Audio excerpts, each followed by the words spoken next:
सलाह पर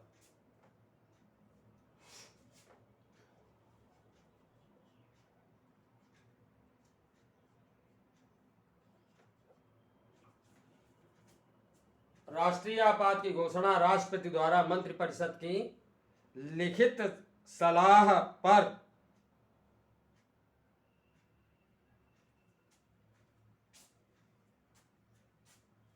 लगाए जाने की सिफारिश करता है। लगाए जाने की सिफारिश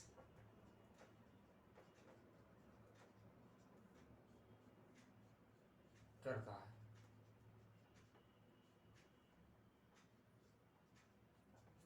बात समझ में आ गई होगी।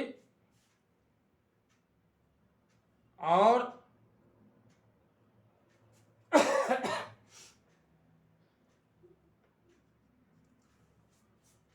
जो अगली बात है वो ये है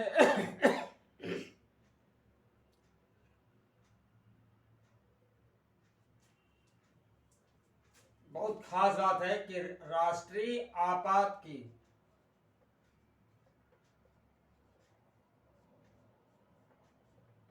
राष्ट्रीय आपात की घोषणा को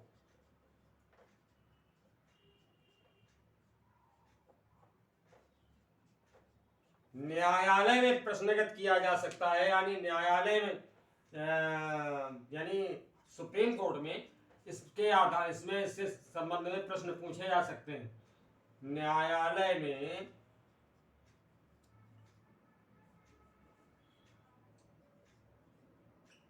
प्रश्नगत किया जा सकता है। इसके बारे में जो है न्यायालय प्रश्न पूछ सकती है कि आपने किस आधार पर लगाई, ये उचित है या अनुचित है। तो न्यायालय से सवाल जवाब कर सकता है। न्यायालय में प्रश्नगत किया जा सकता है। ये न्यायालय को अधिकार है। समझ में आ गया? Very good. तो न्यायालय जो है प्रश्न पूछ सकता है राष्ट्रीय आपात लगाए जाने के संबंध में, कंडीशंस के बारे में डिटेल में जानकारी ले सकता है। अगली जो बात है वो ये है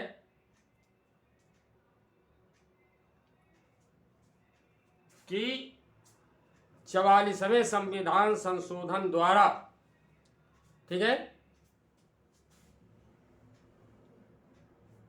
44वें संविधान संशोधन के द्वारा अनुच्छेद 352 में जो राष्ट्रीय आपात लगता है, इसे इस पूरे देश में भी लगाया जा सकता है और देश के किसी एक भाग पर भी लगाया जा सकता है। बात समझ आई? कोई जरूरी नहीं कि पूरे देश में लगा दिया जाए। जहां आवश्यक होगा, जिस क्षेत्र में आवश्यक होगा, जिस राज्य में आवश्यक होगा, वहां लगाया जा सकता है। तो 44वें संविधान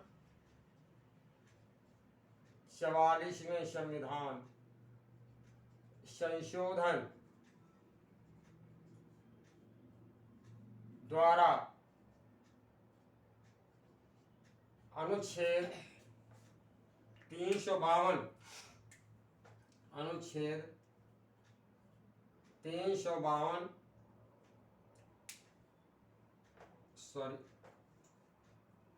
अनुच्छेद 352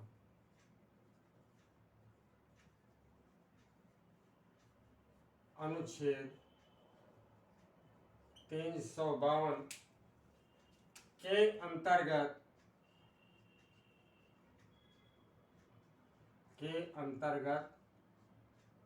राष्ट्रीय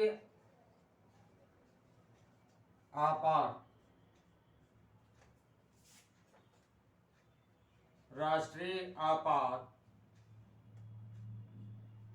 संपूर्ण देश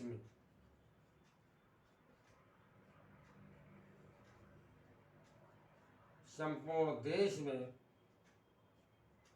अथवा उसके किसी एक भाग में किसी एक भाग में,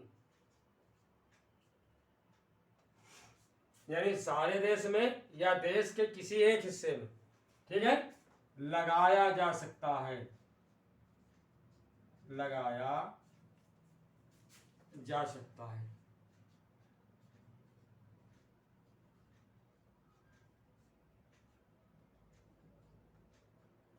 उदाहरण के लिए मान लीजिए कि अगर चाइना से हमें खतरा है कि वो आक्रमण करने वाला है, उसने अपनी बॉर्डर पर सेनाएं लगा रखी हैं, तो हम जो है वे सीमाएं जो चीन से लगती हैं, जम्मू कश्मीर है और हमारा उत्तर प्रदेश है, क्योंकि नेपाल के बाद उत्तर प्रदेश लग जाता है, हिमाचल प्रदेश है, इधर हमारा राजस्थान और पंजाब है, तो हम केवल इन हिस्सों में ही लगा सकते हैं, जो दक्षिणी हिस्सा है हमारे देश का उस पर नहीं लगा सकते।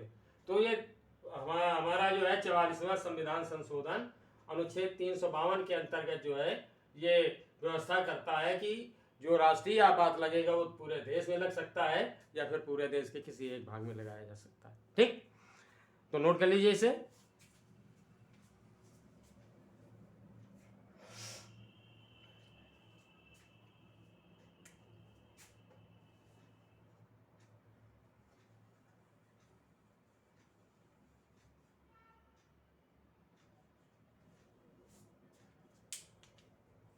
समझ आ गई होगी बात।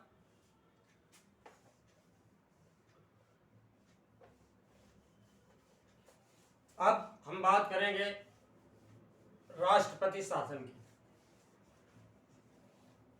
हमारा राष्ट्रीय आपात हो गया, अब हम बात करेंगे राष्ट्रपति शासन की। तो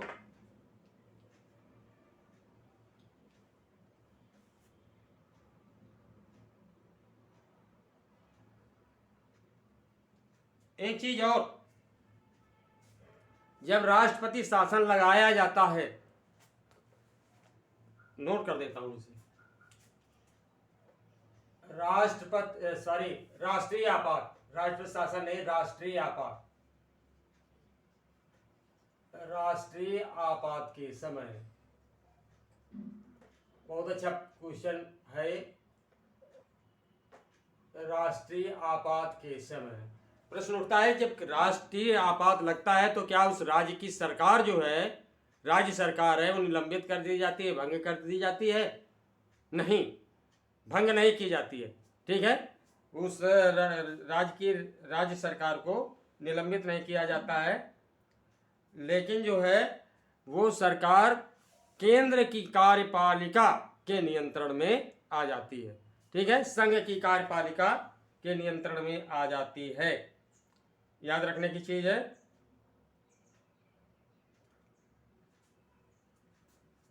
राष्ट्रीय आपात के समय राज्य सरकार निलंबित नहीं की जाती है,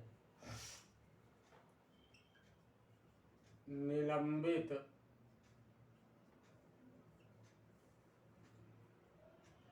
नहीं की जाती है।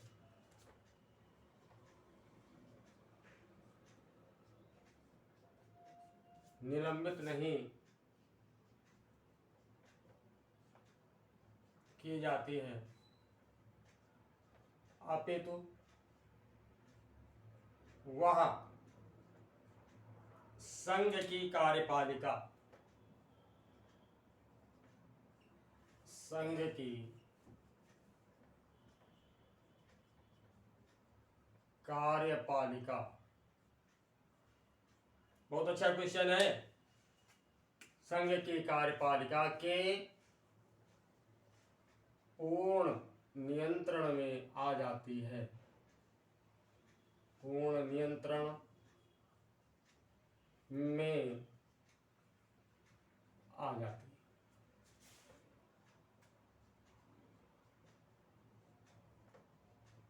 ओके,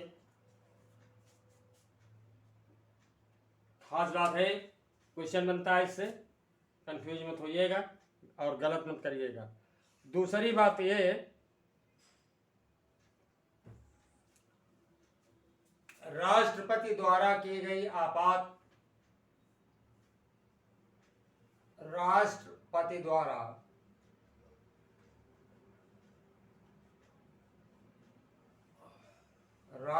द्वारा की गई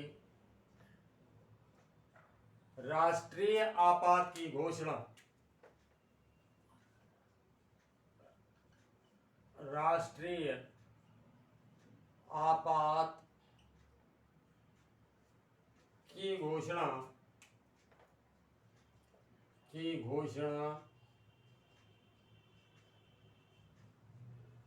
1 माह तक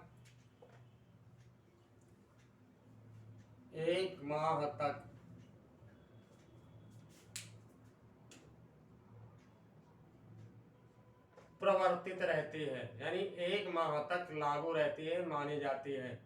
ठीक है, 1 माह तक प्रवर्तित रहती है। और अब अगर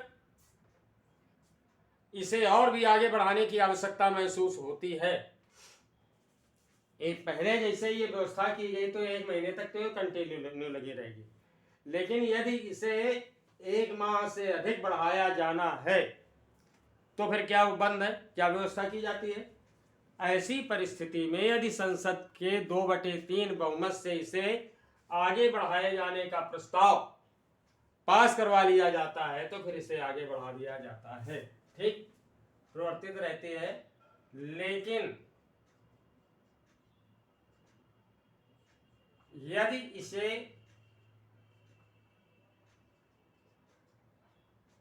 और आगे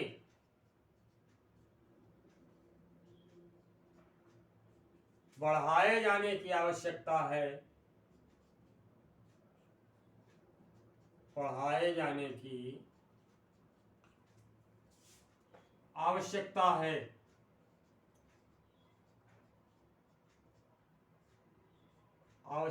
है, तो संसद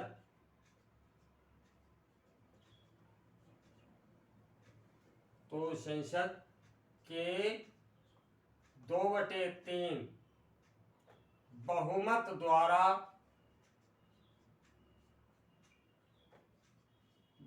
द्वारा पारित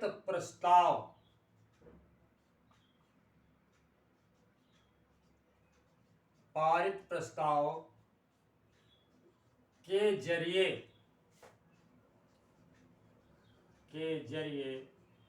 इसे 6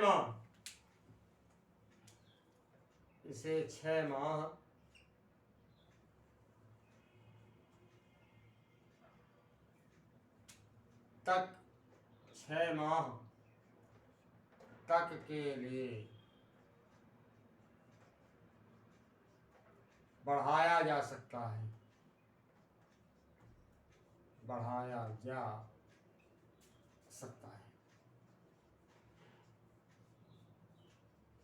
क्लियर हो गया ना?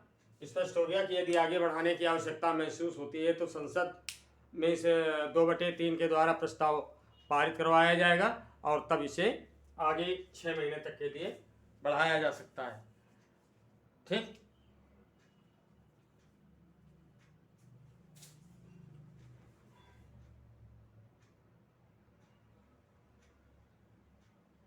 अब अगर ऐसी कंडीशन हुई है कि राष्ट्रीय आपात की घोषणा जब की गई है, ठीक है, जब राष्ट्रीय आपात की घोषणा की गई है और उस समय संसद भंग है, संसद का मतलब क्या है, लोकसभा भंग है, चुनाव होने की कंडीशन है, तो ऐसे समय में यदि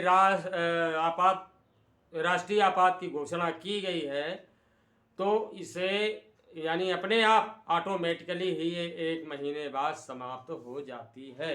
ठीक है, और आगे बढ़ाए जाने की अगर आवश्यकता है तो इसे 30 दिन के अंदर जो है अनुमोदन की आवश्यकता है। अगर अनुमोदन नहीं मिलता है तो ये स्वतः ही समाप्त हो जाती है, राष्ट्रीय आपात स्वतः ही समाप्त हो जाता है। ठीक है। और अब चूंकि संसद भंग है, ठीक है, संसद भंग है, तो ऐसी दशा में जो है आगे अगर बढ़ाया जाना है तो इसे जो है कैसे आगे बढ़ाया जाए, तो विशेष सत्र आहूत किया जाता है, विशेष सत्र बुलाया जाता है। ठीक है। इसे आगे बढ़ाए जाने के लिए विशेष सत्र आहूत किया जाता है, और जो लोकसभा के सदस्यों की कुल संख्या है उनके 1/10 सदस्यों को लिखित सूचना दे करके बुलाया जाता है। ठीक है। और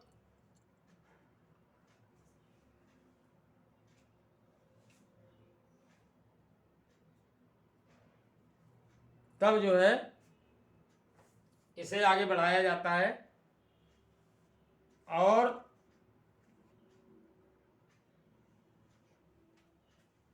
जब ये विशेष सत्र आहूत किया जाएगा तो जो लोकसभा अध्यक्ष है अथवा राष्ट्रपति के द्वारा लिखित सूचना के बाद 14 दिन के अंदर जो है विशेष सत्र आहूत कर लेना आवश्यक है। ठीक है। 14 दिन के अंदर जो है विशेष सत्र आहूत कर लेना आवश्यक है, तब जो है इसको आगे बढ़ाया जा सकता है। अब आइए हम देखते हैं, ये अभी जो सारी बातें हुई हमारे राष्ट्रीय आपात की हुई। अब हम लेंगे दूसरा राष्ट्रपति शासन। नोट कर लीजिए इसे। तो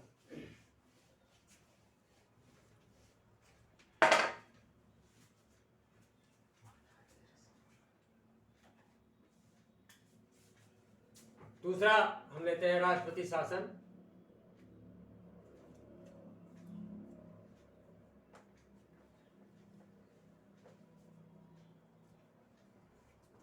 राष्ट्रपति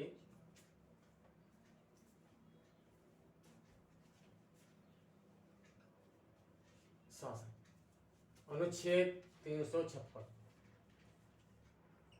अनुच्छेद 356। ठीक।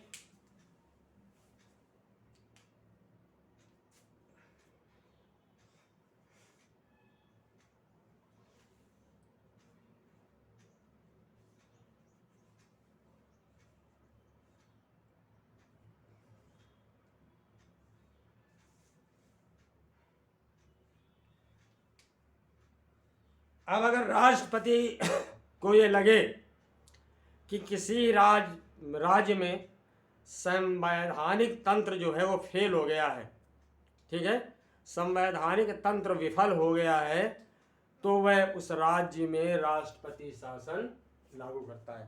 ठीक है।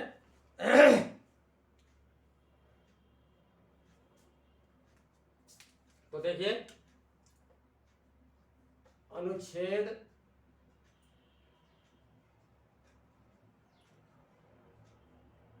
356 के अधीन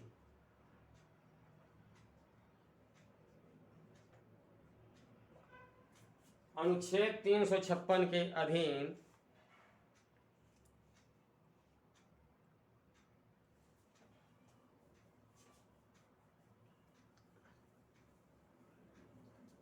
राष्ट्रपति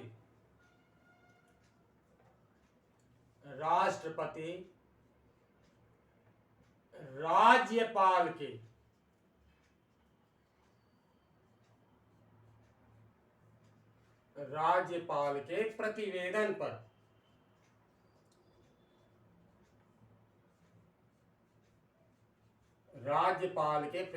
पर देखिए किसी भी राज्य में राष्ट्रपति शासन लगाने की अनुशंसा जो है राज्यपाल द्वारा की जाती है।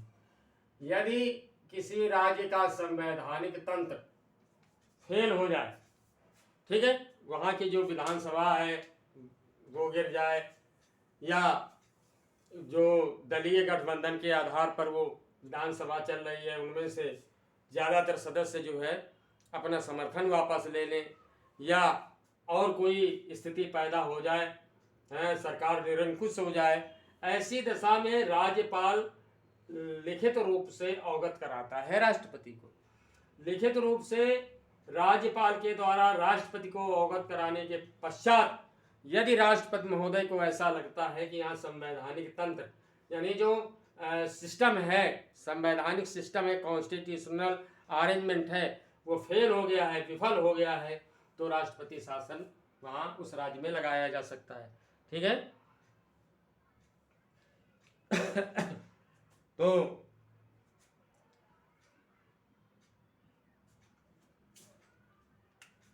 राज्यपाल के प्रतिवेदन पर यह स्वीकार कर लेता है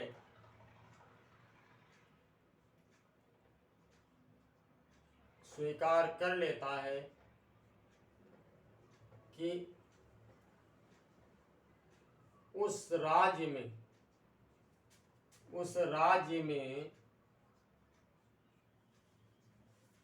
संवैधानिक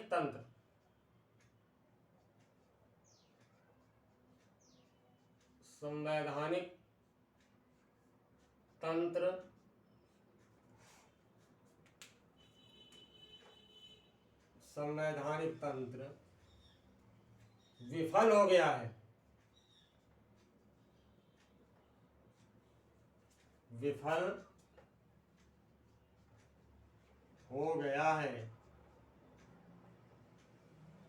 अथवा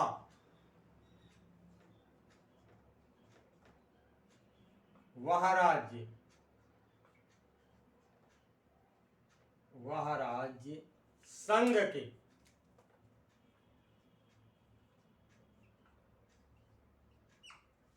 ठीक है, वह राज्य संघ के अथवा कार्यपालिका की, संघ के अथवा कार्यपालिका के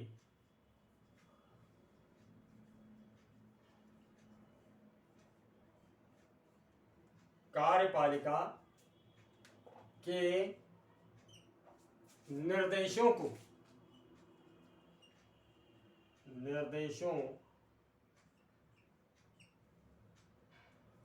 का पालन करने में, यानी जो संघ के या कार्यपालिका के निर्देश हैं सरकार के, राज्य की सरकार के लिए, उनका वो पालन नहीं कर पाता है, तो ऐसी दशा में वहां पर राष्ट्रपति शासन लगाने की अनुशंसा राज्यपाल के द्वारा की जाती है। का पालन कर पाने में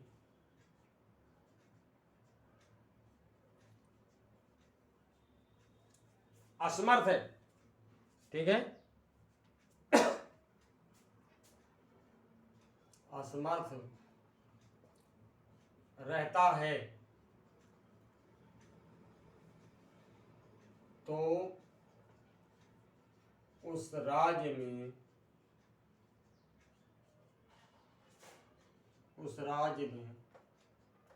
राष्ट्रपति शासन लगाए जाने की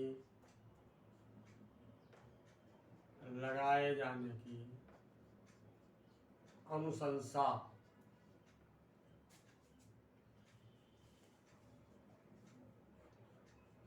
की जाती है।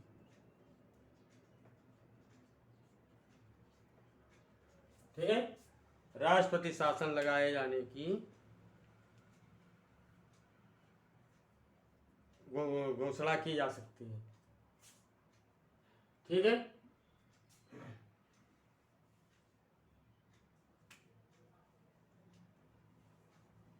घोषणा कर देते हैं।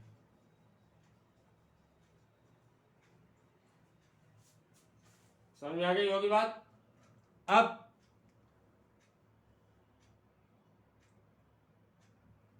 बात आती है अवधि की कि राज्य में राष्ट्रपति शासन कितने समय तक लगाया जाएगा। ठीक है, तो शुरुआत में 2 महीने ठीक, राज्य में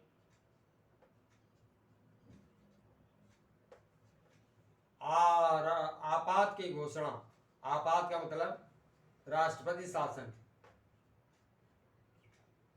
राज्य में आपात की अवधि 2 माह होती है, ठीक है। आपात उद्घोषणा कर देते हैं, आपात उद्घोषणा की अवधि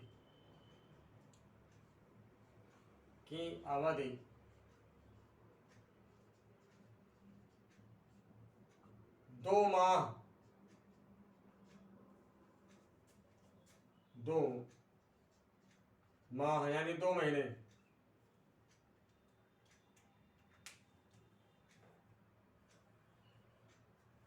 दो माह की होती है। समझ आ गया? 2 महीने के लिए होती है, लेकिन यदि इसे आगे बढ़ाया जाना है तो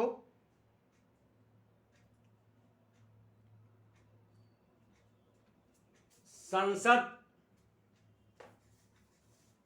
में प्रस्ताव पारित करवा करके, ठीक है, संसद में संसद की अनुमति,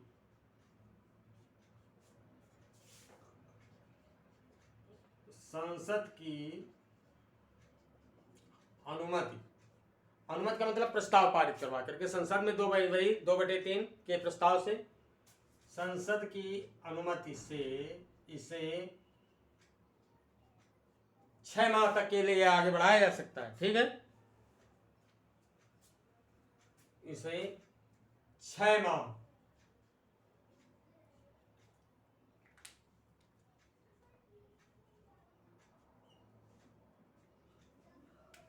तक के लिए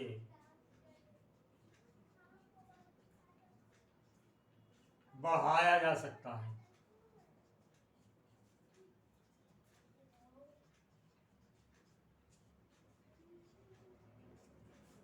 ठीक, और किसी राज्य में अधिकतम कितने समय तक ये राष्ट्रपति शासन लग सकता है, ठीक है। तो अभी एक प्रश्न उठता है, किसी राज्य में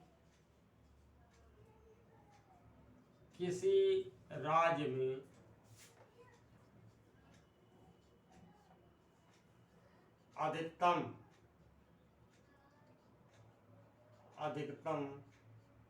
3 वर्ष तक, 3 वर्ष तक राष्ट्रपति शासन लगाया जा सकता है। राष्ट्रपति शासन लगाया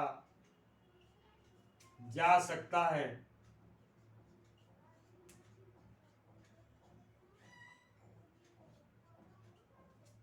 लेकिन इसके लिए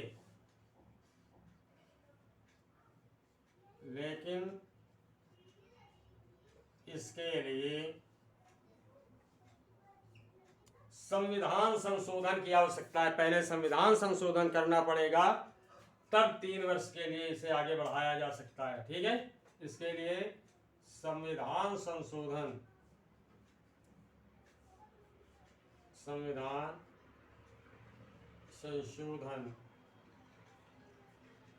की आवश्यकता होती है।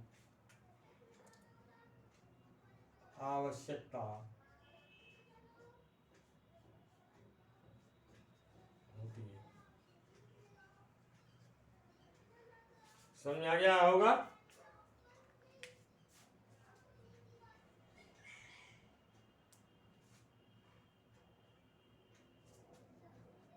अब प्रश्न उठता है, पूछा जाता है, नोट कर लीजिए इसे।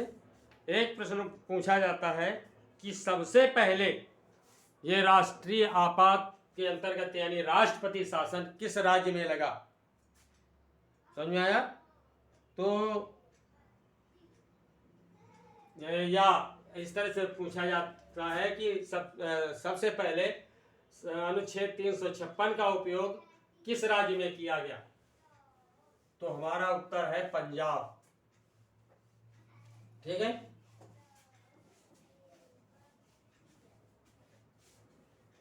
सबसे पहले राष्ट्रपति शासन पंजाब राज्य में लगा था।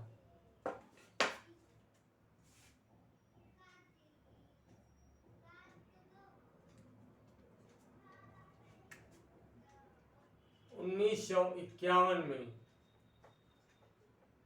भार्गव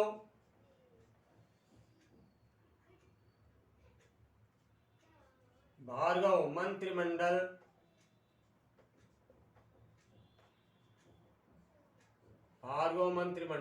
के पतन के कारण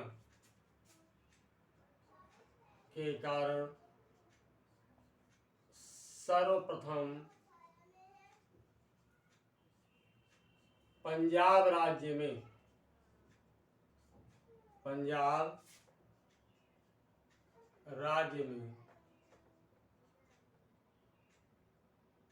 अनुच्छेद 356 का प्रयोग किया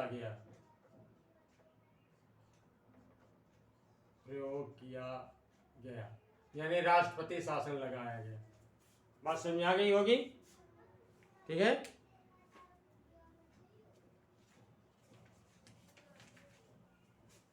अब आते हैं, नोट कर लीजिए इसे, अब आते हैं वित्तीय आपात।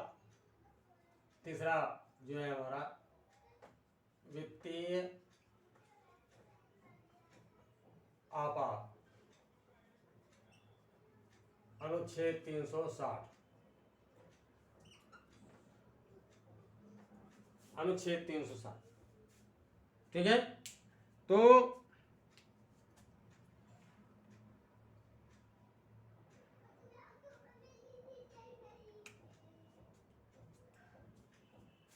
अनुच्छेद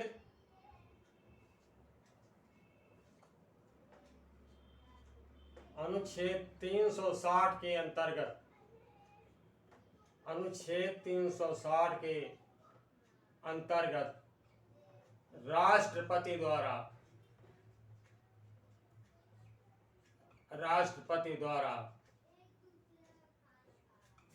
वित्तीय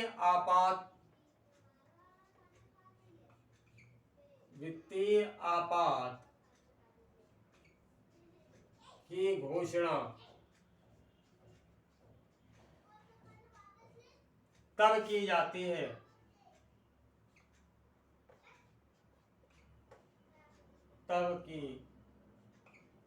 है जब उसे यह आभास हो जाए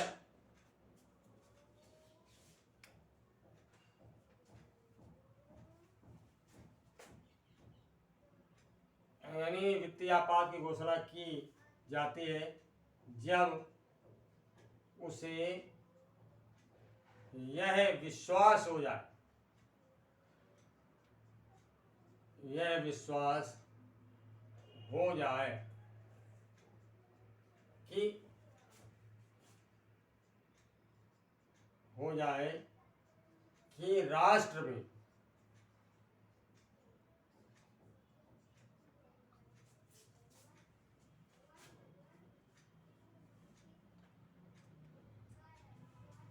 कि राष्ट्र में ऐसी स्थिति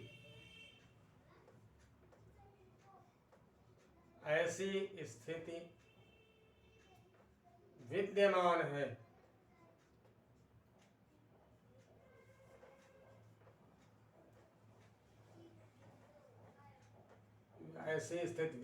है जिसके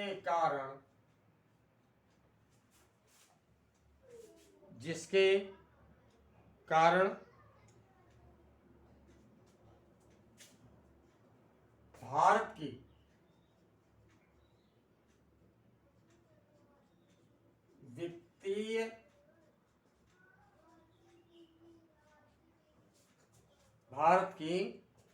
वित्तीय स्थायित्व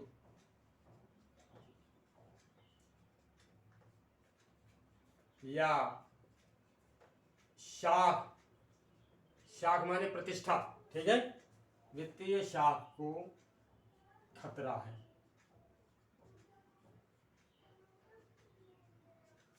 ठीक, तब जो है ये वित्तीय आपात लगाया जाता है।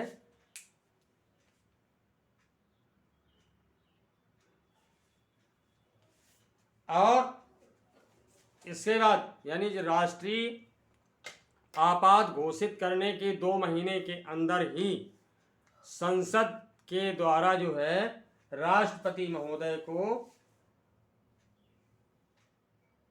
दोनों सदनों में, संसद के दोनों सदनों में यानी लोकसभा में और राज्यसभा में राष्ट्रपति महोदय के द्वारा 2 महीनों के भीतर इसे जो है रखना आवश्यक है। ठीक है, संसद के पटल पर रखना आवश्यक है और उनकी स्वीकृति प्राप्त करना आवश्यक है। इसके बाद जो है बड़ा खास प्रश्न है कि राष्ट्रपति महोदय आपात स्थिति की घोषणा उस समय कर सकता है जब संसद विघटित हो। ठीक है,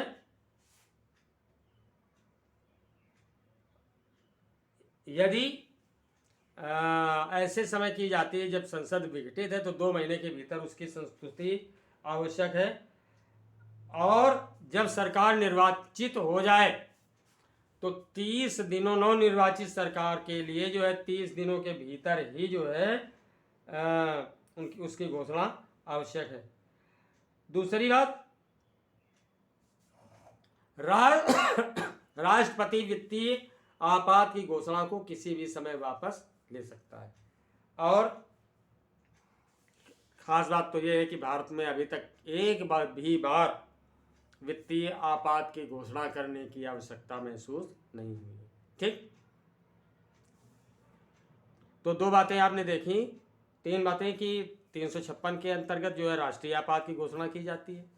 दूसरी बात ये कि राष्ट्रपति महोदय जब ये घोषणा कर देता है राष्ट्रीय आपात की तो उसके 2 महीने के उसे जो है 2 महीने के अंदर अंदर संसद के दोनों पटलों पर जो है इसे रखना होता है, उसकी अनुमति भी आवश्यक उसे अवगत कराना आवश्यक हो जाता है।